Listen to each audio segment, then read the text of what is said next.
PlayStation 5 versus Xbox Series X. What should you go with, and who should you choose in this upcoming holiday season? So, to start this discussion, I think that we should look into the past of these companies and their consoles. So the year is 2013. I am a little 16-year-old watching E3 with my brother and some friends as we see the reveal of both the Xbox One and the PlayStation 4. With fans on either side of the spectrum, both Microsoft and Sony fans, we are both split and we don't know which side to go with. And we wouldn't know what to do until months later. The decision to choose one console or the other is not an easy one. It's multifaceted with multiple different variables to look at and to help you create your decision. So in this video, I'm not necessarily going to be telling you which to choose, but rather giving you facts on how to make an educated decision for yourself. So to start with, let's just give the details. Both Sony and Microsoft are coming at us this year with two different consoles. This is a first, to my knowledge, that this has happened in any sort of console war or generation. We have price ranges anywhere from $300 all the way up to $500. So there's just a plethora of different options for everyone and a console for everyone in mind. So starting with that, we'll look at Microsoft. Microsoft is launching with an Xbox Series X as well as an Xbox Series S. The X will launch at $499, so $500. It's their top-of-the-line, high-spec model. And the Series S will launch at $299, which is their lower model, cheaper. It only runs at 1440p, 60 FPS, but again, $200 cheaper. That's a much better entry point price. Overlooking at Sony, we see two versions of the PlayStation 5. Both of which hold the same specs, the only difference being a $100 price difference and the inclusion or exclusion of a Blu-ray reader. So that means that the PS5 with the disc reader will launch at $500, whereas without will launch at $400. Now, again, there we see it, $300, $400, and two models at $500. So plenty of different prices at so many different entry points. So continuing from here, we need to look at the cheaper models. That would be the Series S from Xbox at $300 and the PS5 without a disc reader at $400. So these consoles are very different from each other for a lot of reasons. One at $300, that's a very low entry point into gaming and something that is going to draw a lot of attention. But it doesn't come without its downsides. The Series S is a digital-only console, which means you cannot buy discs, which I do believe is going to cause some confusion for parents everywhere on Christmas, as they are going to give their kids a Series S with a bunch of discs for that they cannot play. So what this also means is that the Series S has much lower specs than the Series X and the PS5. No 4K gaming will be allowed on this. It will run native at 1440p 60 FPS, which for a casual gamer isn't an issue. So if you're not necessarily worried about 4K or you don't even play on a 4K TV, this is something that you should take into consideration. The console is still going to play games wonderfully. It will be crisp, enjoyable, no matter what. But do realize that the same problem that you're going to have with the PS5 digital exclusive version is you're going to be paying more money for games in the long run.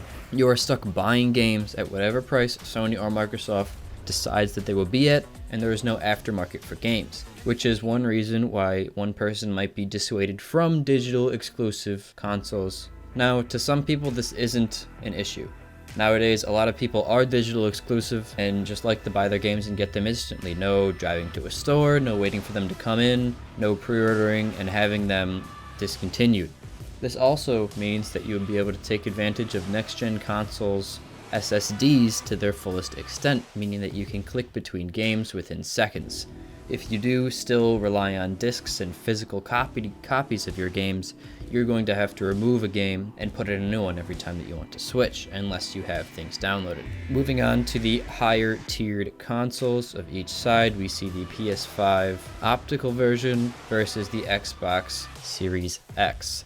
The These consoles are very close to each other and can be seen as the PS4 versus Xbox One X, or the Xbox 360 and PS3 of this generation. These are the top of the line models. This is what we should really be looking at. And when you go down to the specs of it all, Xbox does come out on top with specs, boasting 12 teraflops of gameplay versus PlayStation's around 10 teraflops. What does this mean?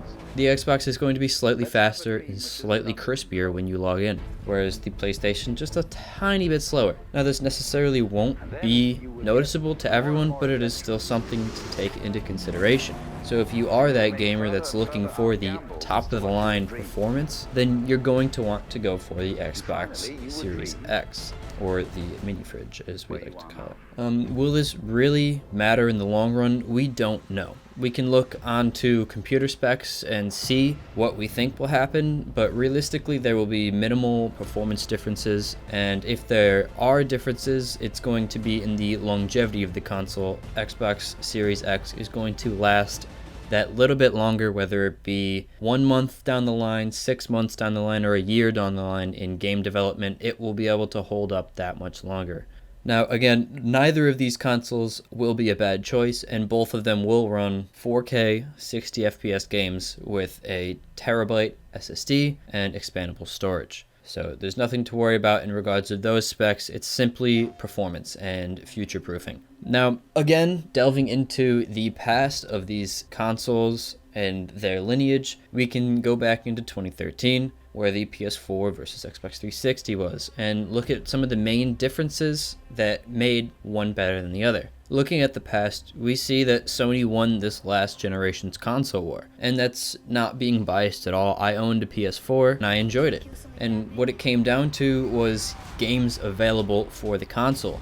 Sony continued to release better exclusives for their console and better upkeep for games throughout the years, and this made the PS4 the better choice when it comes to gameplay. While Xbox did have some notable games in their line, we're looking at, the new Gears of War, as well as Halo and that Master Chief Collection, they didn't hold up to Sony's incredible line, where we saw Uncharted 4, we saw The Last of Us 2, we saw Horizon Zero Dawn, and the new God of War. Some of these games are iconic and will be remembered forever. Even like God of War won Game of the Year, and it's not something to be taken lightly. And that's ultimately what made a lot of people decide to go with PlayStation over Xbox, and what a lot of people are thinking might happen this generation of consoles. Now, we can't say that for a fact whether that will be the case. I would love to hope that Xbox is coming out of the gate with some fantastic titles. Looking at their past failures, Gears, while it wasn't a bad game, it definitely lacked some of the crispiness and some of the fresh cut look that some other games could have had. And looking into the future, we see Halo Infinite for the Xbox Series X, which I have high hopes for. I think it looks fast, it looks fun, it looks smooth and enjoyable. Sure, the graphics may have looked a little iffy on that first gameplay. I know there's some memes about it.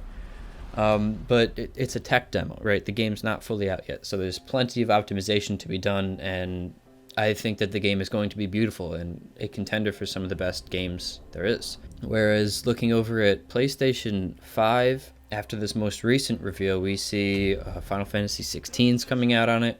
We have another Horizon on the horizon, as well as God of War Ragnarok, which I am very excited for, as I'm sure many people are. Looking at games, also a huge thing to think about is the respective game passes or subscription services that will be seen on either console. Xbox, having Xbox Game Pass, offers hundreds of games that are all iconic and wonderful in their own right. We have Forza, we have Sea of Thieves, we have the Master Chief Collection, all of which, with your $1, $5, $15 subscription, depending on what you can find it for, what you feel comfortable spending on, give you these games to play whenever. So pair that subscription service with the $300 console, and you have yourself a completely usable, easy to navigate console right then and there. Even with their paid service, I think it's $25 a month for the Series S and Games Pass. That's very doable for a lot of families, and it's going to give a lot of kids the chance to play some fantastic games. Looking over on PlayStation's response to this, we see the PlayStation Plus collection. And while we don't know much about it, we can assume that it's going to function similar to Xbox Game Pass, offering PlayStation 5 users access to relevant PS4 titles that came to define the system as a whole. So that would be past Uncharted's, God of War 1, not God of War 1, but God of War Remake, Ghost of Tsushima, things like that, which I think is a great idea for Sony to do. People love their exclusives, and this gives people more access to them at a great price. Hoping that this ties in with your PlayStation Plus subscription, it's a great deal. Moving on to final observations and decisions, I'm going to present a few sort of situations that people might find themselves in and what consoles might align to them. So starting with, if you are a budget gamer or a parent looking to buy your kid a console this upcoming season, or whenever you watch this, I am going to recommend the Xbox Series S. For $299, you cannot beat the price of the value that you're getting. You're getting a fantastic console that your kids will love. You are getting tons of games at a small device that is easily mobile and easily usable. The expandable storage on the back means that this console will last you plenty of time and be a great investment for the future. At its price point of $299, it is a Nintendo Switch rival, which I think is a perfect price point and spot for it. You aren't going to be running or even looking to run these 4K games, and you shouldn't expect to. You should see it more similar to that of a Nintendo Switch than you do that of an Xbox Series X or PlayStation 5. So, budget-wise, go for that. Next up, looking at the higher models, if you are between the PS5 or the Xbox Series X, it's going to come down to your preferences of games. If you are in it for the exclusives and for the games, I have to recommend the PlayStation 5. Whether you go digital or optical, we will talk about later. Looking at the past generation, PlayStation, as we previously discussed, had the better lineup of games, and that's something that, while we don't know will happen in this future, can be expected. There are plenty of titles and other IPs that they have known to work in the past that they can simply milk for profit, and I'm sure they have teams working on other great games in the future. Looking on exclusive side, you are going to want that PlayStation. If you are a digital-only gamer and you are fine with having that, then I do recommend the $400 PlayStation. It will be more expensive in the long run, as again, you are forced into paying what Sony asks you to pay for these digital games. But if you're not going to buy physical media anyways, it's fine. Now, if you are a tech junkie, you want the highest of highest gameplay, you want the best specs, I want the best gameplay, I don't want my console running slow at all, I want it fast, crisp, it's supposed to do what it's supposed to do and give me good gameplay, I have to recommend the Xbox Series X.